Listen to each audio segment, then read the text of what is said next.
Welcome back to Salam learning. അപ്പൊ ഇതാ തൊട്ട് മുമ്പ് നമ്മളൊരു വേറെ ഒരു കുഞ്ഞു വീഡിയോയിൽ നമ്മൾ കണ്ടായിരുന്നു എങ്ങനെയാണ് നമ്മുടെ സൈലം ലേണിംഗ് ആപ്പിലൂടെ നമ്മുടെ പ്രാണ ബാച്ച് പർച്ചേസ് ചെയ്യുന്നത് എന്ന് നമ്മൾ വളരെ ലിമിറ്റഡ് ടൈമിനുള്ളിൽ നമ്മൾ നോക്കിയായിരുന്നു.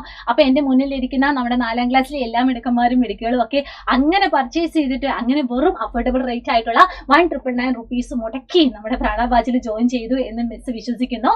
ഇനി പ്രാണ ബാച്ചിൽ ജോയിൻ ചെയ്താൽ ആ ബാച്ചിന്റെ ഫീച്ചേഴ്സ് എങ്ങനെയാണ് നമുക്ക് ഈ ആപ്പിലൂടെ മനസ്സിലാക്കാൻ പറ്റുക എന്നൊക്കെ നമുക്കൊന്ന് നോക്കാം. അപ്പൊ ഇതാ നിങ്ങൾക്ക് ഇതുപോലെ ഒരു ടാബ്, ഇതുപോലെ ഒരു ഡിസ്പ്ലേ നിങ്ങൾക്ക് അവിടെ ഓപ്പൺ ആയിട്ട് വരും. ഇനി ഇതിൽ നിങ്ങൾ നോക്കുക, മൈ ബാച്ചസ് എന്ന് പറയുന്ന ഒരു ഓപ്ഷൻ ഉണ്ട്. മൈ ബാച്ചസ് ക്ലിക്ക് ചെയ്താൽ നിങ്ങൾ കൊടുത്തിരിക്കുന്ന നമ്പറിൽ, അതായത് ഫോൺ നമ്പറിൽ നിങ്ങൾ ഏതൊക്കെ ബാച്ച് പർച്ചേസ് ചെയ്തിട്ടുണ്ട് എന്നതിനെ പറ്റി ഒരു ഐഡിയ നിങ്ങൾക്ക് കിട്ടും. അപ്പൊ ഇവിടെ മിസ്സിന്റെ നമ്പർ ആയിരുന്നു. അപ്പൊ മിസ് ഇത്രയും ബാച്ചസ് പർച്ചേസ് ചെയ്തിട്ടുണ്ട് കേട്ടോ. ഇനി ആ ബാച്ചസിൽ നിന്നും നമുക്ക് എന്ത് വേണം? നമ്മുടെ 4ാം ക്ലാസ്സിലെ നമ്മുടെ സ്വന്തം പ്രാണ ബാച്ച് വേണം. യെസ്, ഇതാണ്ട് നമ്മുടെ 4ാം ക്ലാസ്സിലെ പ്രാണ ബാച്ച്. അതിൽ നമ്മൾ എന്ത് ചെയ്യുക? ലെറ്റ്സ് സ്റ്റഡി എന്ന് പറയുന്ന ഓപ്ഷനിൽ ഒന്ന് ക്ലിക്ക് ചെയ്യുക. അങ്ങനെ ഓപ്ഷനിൽ ക്ലിക്ക് ചെയ്യുമ്പോൾ ഇതാ നിങ്ങൾക്ക് ഇങ്ങനെ ഒരു വിൻഡോ ഓപ്പൺ ആയിട്ട് വരും. ഇതിൽ 1 ബൈ ആയിട്ട് നമുക്ക് നോക്കാം. ഫസ്റ്റ് തന്നെ എന്താ കാണുന്നത്? ഡിസ്ക്രിപ്ഷൻ ആണ്. അതായത് നമ്മുടെ ജനറൽ ആയിട്ട് എത്ര കാലം തൊട്ട് എത്ര കാലം വരെയാണ് നിങ്ങൾക്ക് ഈ പറഞ്ഞിരിക്കുന്ന അഫോർഡബിൾ റേറ്റ് ആയിട്ടുള്ള 1999 രൂപയ്ക്ക് നമ്മുടെ ബാച്ച് നിങ്ങൾക്ക് ഓപ്പൺ ആക്കി ഉണ്ടാവുക എന്നത് ഇവിടെ നിങ്ങൾക്ക് കണ്ടിട്ടുണ്ടാവും. അതുപോലെ തന്നെ എന്തൊക്കെ features, recording and live lectures ഒക്കെ അവൈലബിൾ ആയിരിക്കും. ചാപ്റ്റർ വൈസ് ടെസ്റ്റ് ഉണ്ടാവും, അതായത് യൂണിറ്റ് ടെസ്റ്റ് ഉണ്ടാവും, മോഡൽ ക്വസ്റ്റ്യൻ പേപ്പർ ഉണ്ടായിരിക്കും, പ്രീവിയസ് ഇയർ ഡിസ്കഷൻ ഉണ്ടായിരിക്കും, ഒക്കെ ഉണ്ടായിരിക്കും. ഏതൊക്കെ സബ്ജക്റ്റ് ആണ് എന്നും കൂടി പറയുന്നുണ്ട്. അതായത് ഇംഗ്ലീഷ് ഉണ്ട്, മാത്സ് ഉണ്ട്, EVS ഉണ്ട്, മലയാളം ഉണ്ട്. അങ്ങനെയുള്ള നിങ്ങളുടെ 4ാം ക്ലാസ്സിൽ പഠിക്കുന്ന എല്ലാ സബ്ജക്റ്റും നിങ്ങൾക്ക് അവൈലബിൾ ആയിരിക്കും. ഇനി ഇവിടെ നിങ്ങളെ പഠിപ്പിക്കുന്ന ടീച്ചേഴ്സ് ഏതൊക്കെയാണ് എന്നിവിടുത്തെ ഫോട്ടോ അടക്കം, ആ ടീച്ചേഴ്സിന്റെ സബ്ജക്റ്റ് അടക്കം, പേരടക്കം ഇവിടെ കൊടുത്തിട്ടുണ്ട്. അപ്പൊ ഇംഗ്ലീഷിന് ആരൊക്കെയാണ്, മാത്സിന് ആരൊക്കെയാണ്, EVSന് ആരൊക്കെയാണ്, അതുപോലെ തന്നെ LSS എക്സാം, അതൊക്കെ അതിനുവേണ്ടിയുള്ള ടീച്ചേഴ്സിന്റെ ഒക്കെ പേരുകളും അവരുടെ സബ്ജക്റ്റ് നിങ്ങൾക്ക് ഇവിടെ കാണാൻ വേണ്ടി പറ്റും. ഇനി താഴേക്ക് പോയാൽ നമ്മുടെ ഏതൊക്കെ ദിവസങ്ങളിലാണ്, ഏതൊക്കെ സമയങ്ങളിലാണ് നമുക്ക് ലൈവ് ഉണ്ടായിരിക്കുക എന്നതിനൊക്കെയുള്ള ഷെഡ്യൂൾ ചെയ്തിരിക്കുന്ന ആ ഒരു ഇൻഫർമേഷൻ നിങ്ങൾക്ക് കിട്ടും.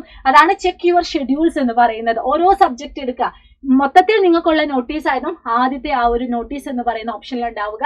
പിന്നെ ഇംഗ്ലീഷ്, മാത്സ്, EVS, മലയാളം, ഈ പറഞ്ഞതിൽ എപ്പോഴൊക്കെയാണ് എക്സാം അല്ലെങ്കിൽ എപ്പോഴൊക്കെയാണ് ലൈവ് ക്ലാസ് ഉണ്ടാവുക എന്നതിനെ പറ്റിയൊക്കെയുള്ള കൃത്യമായ ധാരണ നിങ്ങൾ ഇവിടെ ഓരോ സബ്ജക്റ്റിലും ക്ലിക്ക് ചെയ്താൽ നിങ്ങൾക്ക് കിട്ടും കേട്ടോ. പിന്നെ ജസ്റ്റ് ഉള്ള ഡീറ്റെയിൽസ് ആണ്, എന്തൊക്കെ കാര്യങ്ങൾ ശ്രദ്ധിക്കണം. അതുപോലെ തന്നെ നിങ്ങൾക്ക് സ്വാഭാവികമായിട്ടും ഉണ്ടാവുന്ന, അതായത് നമ്മുടെ ഈ ഒരു ആപ്പ് പർച്ചേസ് ചെയ്യുന്ന സമയത്ത് സ്വാഭാവികമായിട്ടും ഉണ്ടാവുന്ന കുറച്ച് ഡൗട്ട്, ഇത് രണ്ടും നിങ്ങൾ അങ്ങനെ കാര്യമായിട്ട് എടുക്കണ്ട. പക്ഷെ ഇത്രയും കാര്യങ്ങൾ നിങ്ങൾ എന്ത് ചെയ്യുക? നോട്ട് ചെയ്ത് വെക്കുക. ഇനി അടുത്തത് ഓൾ ക്ലാസ്സസ് എടുക്കാം. ഓൾ ക്ലാസ്സസ് എന്ന് പറഞ്ഞാൽ ജനറലി നിങ്ങൾക്ക് വരുന്ന നോട്ടീസുകൾ, നിങ്ങൾക്ക് വരുന്ന ഇൻഫർമേഷൻസ് എന്തൊക്കെയാണ് അതൊക്കെ നിങ്ങൾക്ക് ഇവിടെ നോട്ടീസ് എന്ന് പറയുന്ന ഓപ്ഷനിൽ കാണാം. പിന്നെ നിങ്ങളുടെ സബ്ജക്ട്, ഇപ്പൊ സപ്പോസ് മിസ് എടുക്കുന്നത് EVS ആണ്. അപ്പൊ EVSലെ എല്ലാ കണ്ടന്റും നിങ്ങൾക്ക് ആ ഒരു EVS എന്ന് പറയുന്ന ഫോൾഡർ തുറന്നാൽ കിട്ടും. അതായത് ചാപ്റ്റർ വൈസ് കണ്ടന്റ് നിങ്ങൾക്ക് കിട്ടും. ഫസ്റ്റ് ചാപ്റ്ററിന്റെ പേര്, അത് ക്ലിക്ക് ചെയ്യുമ്പോൾ അതിനകത്ത് എത്ര ലൈവ് നടന്നു, ഏതൊക്കെ ലൈവ്, ആ ക്ലാസ്സസ് നിങ്ങൾക്ക് കിട്ടും. അങ്ങനെ ചാപ്റ്റർ വൈസ് തന്നെ എല്ലാ സബ്ജക്റ്റിന്റെയും ക്ലാസ് നിങ്ങൾക്ക് അവൈലബിൾ ആയിരിക്കും. അങ്ങനെയെല്ലാം മാത്സ് ആയിക്കോട്ടെ, മലയാളം ആയിക്കോട്ടെ, എല്ലാം കിട്ടും കേട്ടോ. ഇനി പേൾ വീഡിയോ എന്ന് പറഞ്ഞാൽ നമ്മൾ റെക്കോർഡ് ചെയ്ത് വെച്ചിരിക്കുന്ന വീഡിയോസ് ആയിരിക്കും നിങ്ങൾക്ക് ഈ ഒരു ഫോൾഡറിൽ കിട്ടുക. ഇംഗ്ലീഷിന്റെ കിട്ടും, മാത്സിന്റെ കിട്ടും, EVSന്റെ കിട്ടും, മലയാളത്തിന്റെ കിട്ടും, എല്ലാം കിട്ടും കേട്ടോ. ഇനി നോർമലി ഉള്ള അനൗൺസ്മെന്റ് ഒക്കെ ഇവിടെ നിങ്ങൾക്ക് കാണാൻ വേണ്ടി പറ്റും. അപ്പൊ ഇത്രയും കാര്യങ്ങളാണ് നമ്മുടെ ഈ പറയുന്ന പ്രാണ ബാച്ചിലൂടെ നിങ്ങൾക്ക് വേണ്ടി നമ്മുടെ സൈലം ഒരുക്കിയിരിക്കുന്ന കുറേ ഫീച്ചേഴ്സ്. ഇതുകൂടാതെ ഇതിന്റെ ഉള്ളിൽ നിന്ന് തന്നെ എന്താണ്, നിങ്ങൾക്ക് ഡയറക്റ്റ് ആയിട്ട് ടീച്ചേഴ്സിനോട് ഡൗട്ടൊക്കെ ക്ലിയർ ചെയ്യാനൊക്കെയുള്ള ഓപ്ഷൻസ് ഉണ്ടാവും. അതിനൊക്കെയുള്ള രീതികളൊക്കെ എന്താണ് നമുക്ക് അനൗൺസ്മെന്റ് ഫോമിലോ കൂടെ ഒക്കെ നിങ്ങൾക്ക് ലഭ്യമാവുന്നതായിരിക്കും കേട്ടോ. അപ്പൊ ഇത്രയും കാര്യങ്ങളേ ഉള്ളൂ. അപ്പൊ എല്ലാവരും എന്ത് ചെയ്യുക? എത്രയും പെട്ടെന്ന് ബാച്ചിൽ ജോയിൻ ചെയ്യാൻ മറന്നുപോയ മക്കളുണ്ടെങ്കിൽ നിങ്ങളും നിങ്ങളുടെ ഫ്രണ്ട്സും ഒരുമിച്ച് തന്നെ നമ്മുടെ ബാച്ചിൽ ജോയിൻ ചെയ്യുക.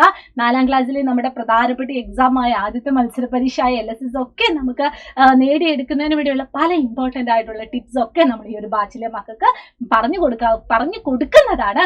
അവ എല്ലാവരും എത്രയും പെട്ടെന്ന് നമ്മുടെ ബാച്ചിൽ ജോയിൻ ചെയ്യുക. അടിപൊളിയായിട്ട് നമ്മുടെ ബാച്ചിന്റെ കൂടെ ഉണ്ടാവുക. All the very best and thank you so much. Bye bye.